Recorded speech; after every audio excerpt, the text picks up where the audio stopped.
আমরা রেকমেন্ড করব cardio active, কেননা আমাদের হার্টকে ভালো রাখতে হবে। শরীরের ভেতরে কি হচ্ছে না হচ্ছে তো আমরা দেখতে পাচ্ছি না, কিন্তু যেহেতু এটা একটা পাম্প, আস্তে আস্তে এটার ক্ষয় হতেই থাকে, তাই আমরা হার্টকে ভালো রাখার জন্য রোজ নেব কার্ডিও অ্যাক্টিভ। কেন? কারণ এর মধ্যে যে ইনগ্রেডিয়েন্টগুলো আছে সেটা হার্টের পাম্পিং সিস্টেমকে ভালো করে। এর মধ্যে আছে অর্জুন গাছের ছাল আর শঙ্খভস্য, যেটা হার্ট মাসেলকে ভীষণভাবে স্ট্রং করে। তার সঙ্গে আছে অশ্বগন্ধা, গুগুল, গটুকলা, যেটা ব্লাডের এইচডিএল কে বাড়ায়, এলডিএল কোলেস্ট্রলকে কমায় এবং ব্লাড ফ্লোকে খুব সুন্দরভাবে রাখে। এবং কিভাবে রাখে তার একটা ছোট্ট আমরা ডেমনস্ট্রেশন দেখাচ্ছি। এটা একটা সিম্বলিক ডেমনস্ট্রেশন। এখানে জল নিয়েছি, জলের ওপরে দিয়েছি সর্ষের তেল।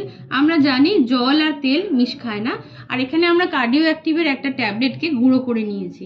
এবার দেখা যাক এই গুঁড়োটা যখন আমরা এই তেলের ওপরে দেবো কি হয়।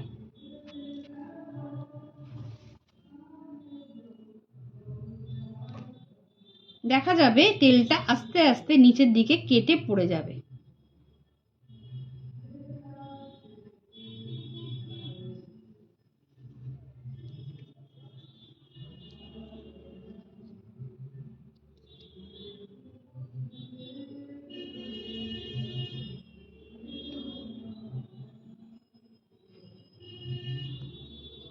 দেখা যাচ্ছে তেলটা কেটে কেটে পড়ে যাচ্ছে।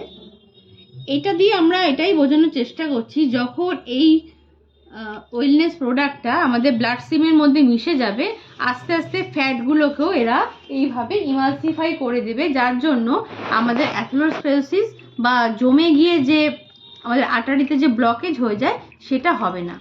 আমরা তো দেখে নিলাম তেল আর জল মিশ খায় না, কিন্তু এটা দেওয়ার পরে তেলটা কিন্তু পুরোটাই ইমালসিফাই হয়ে গেল, মানে ছোট ছোট ছোট ছোট পার্টসে কিন্তু পুরোটাই ভেঙে গেল। তাহলে আমরা যদি এটা পেশেন্টকে রেকমেন্ড করি বা সাধারণ মানুষকে দিই, তার হার্ট ভালো থাকবে, তার এলডিএল ভিএলডিএল কিন্তু কমে যাবে, কোলেস্টেরলও কমে যাবে। Thank you.